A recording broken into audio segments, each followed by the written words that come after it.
Ajang apresiasi tahunan karya video terbaik tokoh desa yang dengan tulus ikhlas mendharmabaktikan hidupnya untuk masyarakat.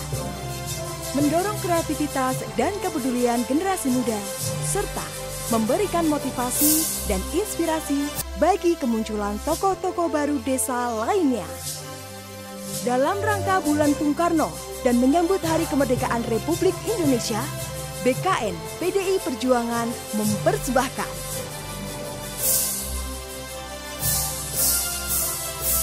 Festival Pahlawan Desa 2021.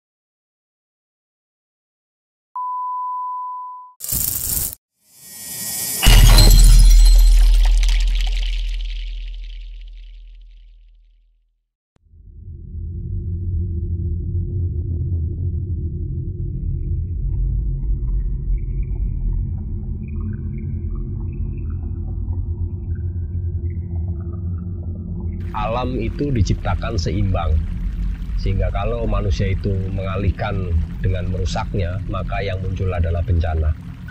Mencobalah untuk bijak, mencobalah untuk melakukan hal-hal yang terbaik sekecil apapun yang harus dilakukan untuk melayani alam, melindungi alam dan melestarikan alam.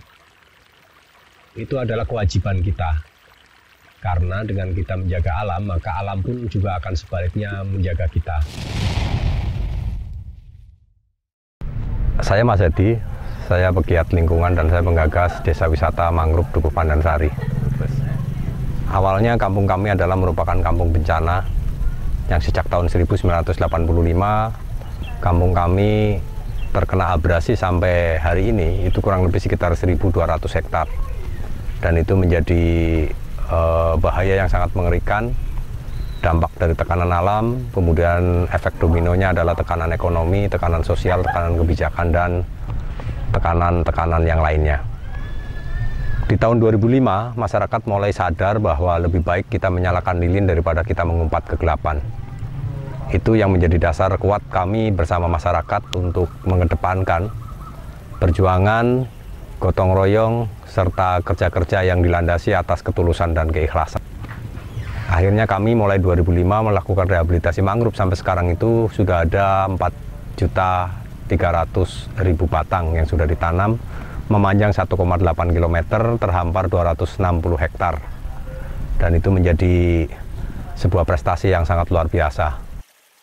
Dan ini adalah wujud nyata bahwa kerja-kerja lingkungan, kerja-kerja yang tidak pernah berakhir dan tidak pernah bertepi, itu membutuhkan orang-orang gila yang lahir dari Bapak Ketulusan dan Ibu Keikhlasan.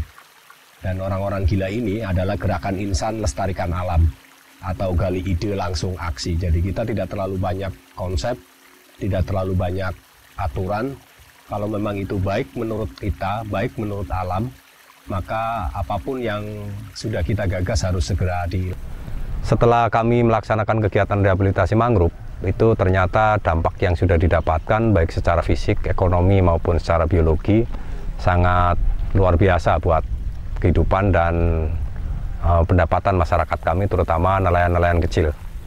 Namun seiring berjalannya waktu kami menyadari betul bahwa kerja-kerja lingkungan, kerja-kerja yang tiada bertepi ini membutuhkan suatu terobosan baru untuk mengangkat dan mensejahterakan mereka-mereka para kelompok yang ikut terlibat di dalam rehabilitasi mangrove. Akhirnya di tahun 2016 kami beserta warga masyarakat menggagas apa yang sudah saya lakukan, mimpi-mimpi yang saya inginkan saya implementasikan kepada masyarakat, sehingga akhirnya masyarakat mulai menyadari bahwa satu-satunya jalan adalah membuat destinasi wisata, yaitu Dewi Mangrove Sari atau lebih dikenal dengan sebutan Desa Wisata Mangrove Dukuh Pandansari. kelebihan yang kami miliki adalah bahwa untuk menuju ke objek wisata kami, satu masyarakat atau wisatawan yang datang ke wilayah kami itu harus naik perahu kurang lebih sekitar 12-15 menit sekali perjalanan, dan itu pulang pergi. Yang kedua, keunikannya adalah bahwa kampung kami itu punya historis atau sejarah tersendiri. Kekompakan masyarakat, kerja keras masyarakat, serta semangat masyarakat ini yang kemudian patut menjadi teladan dan contoh buat masyarakat yang lainnya. Keunikan-keunikan yang lain bahwa mimpi kami untuk membentuk desa wisata ini adalah wisata edukasi. Wisata edukasi di mana pendidikan lebih penting, bagaimana memberikan penyadaran, bagaimana memberikan kesepahaman kepada masyarakat bahwa lingkungan itu perlu dijaga, lingkungan itu perlu dilestarikan. Karena ada moto bahwa kita seharusnya bisa melaksanakan kegiatan ekonomi selaras dengan alam. Nah, keunikan yang lainnya bahwa kampung kami itu adalah kampung yang terisolir, sehingga masih banyak tradisi-tradisi yang perlu dijaga, perlu kami rawat. Di antaranya adalah tradisi garam rebus, terus kemudian kegiatan-kegiatan seperti sedekah laut, sedekah bumi, merti bumi, sedekah pesisir, pengantin mangrove, jambore mangrove, dan yang lainnya. Itu yang tidak dimiliki oleh daerah-daerah lain. Untuk kegiatan ini, karena kami merasa bahwa perjuangan dilakukan oleh masyarakat Pandansari, maka hampir dipastikan yang terlibat dalam pengelola ini adalah seluruh komponen masyarakat yang ada di Dukuh Pandansari. Jadi hampir 99,9% pengelola ataupun yang berkiprah atau yang terlibat di dalam kegiatan kepariwisataan ini adalah masyarakat lokal. Dan itu akan tetap kami lestarikan, akan kami jaga agar masyarakat kami itu bisa berdaya guna, memiliki kebangkitan, memiliki kekuatan tersendiri agar mereka bisa mandiri. Yang namanya perjuangan tanpa adanya cobaan, godaan, serta cacian maupun hujatan itu mustahil kita akan menjadi sukses. Mereka-mereka ini saya anggap sebagai koreksi sekaligus juga masukan agar pengelolaan kami itu bisa lebih hati-hati, lebih transparan, dan lebih akuntabel. Jadi kendala yang utama adalah bagaimana meningkatkan SDM kami, bahwa mimpi kami di tahun 2020 sampai tahun 2025 itu adalah mimpi untuk menerima tamu-tamu dari wisatawan asing. Namun hal ini belum kami persiapkan karena masyarakat kami, terutama untuk anak-anak yang mengelola ataupun karyawan yang mengelola wisata, itu kemampuan bahasa Inggrisnya masih sangat di bawah standar. Terus yang kedua, masyarakat juga untuk homestay dan lain-lainnya belum mempelajari betul hasrat atau keinginan dari wisatawan mancanegara itu sesungguhnya apa. Jadi itu yang menjadi kendala kami untuk berkembang lebih baik. Namun kami tidak patah semangat, kami akan terus mencoba dan berusaha semaksimal mungkin bagaimana caranya agar ini bisa berhasil dan ini bisa menjadi pionir bagi desa wisata yang lainnya. Target kami, walaupun kami belum puas diri di provinsi, tetapi kami akan berusaha untuk meningkatkan pelayanan agar teman-teman di daerah lain, provinsi lain itu bisa berkunjung ke kami.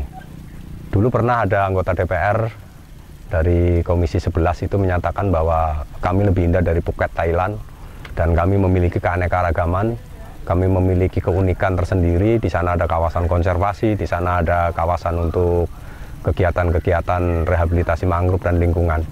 Ke depan, kami ingin menjadikan bahwa kampung kami itu sebagai desa wisata unggulan. Di antaranya adalah sebagai desa wisata untuk edukasi atau pendidikan.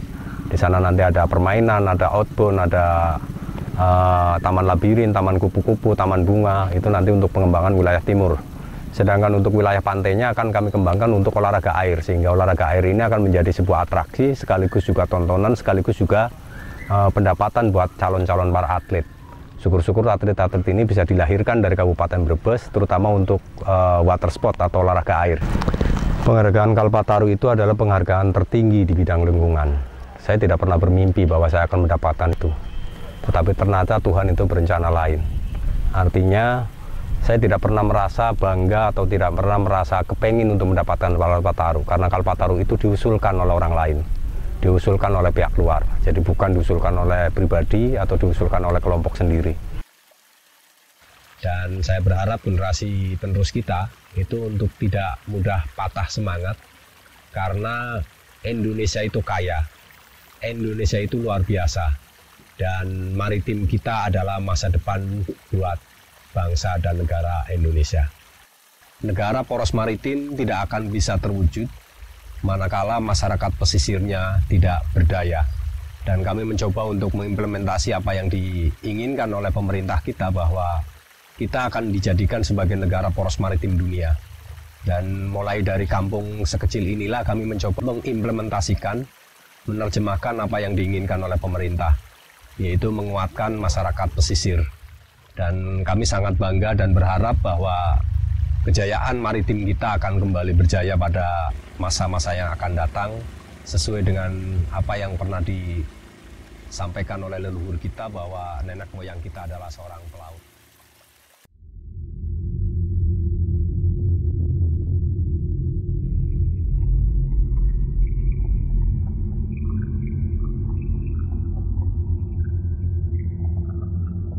Untuk teman-teman di seluruh Nusantara, saya Mas Hadi mengajak teman-teman untuk hadir di Dukuh Pandansari, tepatnya Dewi Mangrove Sari atau Desa Wisata Mangrove Dukuh Pandansari. Karena Mangrove Sari laka padane.